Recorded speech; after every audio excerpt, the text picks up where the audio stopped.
Алюкминский район. Коль, ты довезешь этого, кого не довезли? Нет, на прошлой неделе. Добрый день.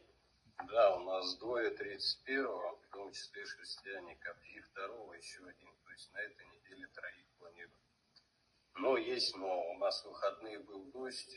Дай бог, порт, чтобы открылся завтра. Ну хорошо, слушай, ну у тебя же уже полоса не такая, как была раньше, Коль.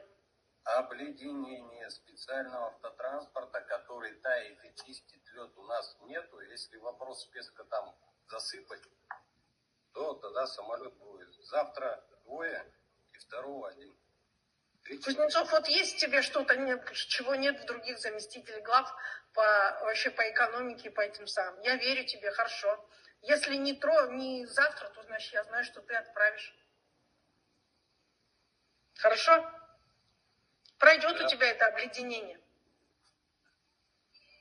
Хорошо? У меня большая просьба к Минтрансу выяснить, по какой причине в аэропорту Алёкминск на настоящий момент, что это аэропорты Севера, нет средств, которые непосредственно обледенение снимают. Угу. Коллеги, дальше.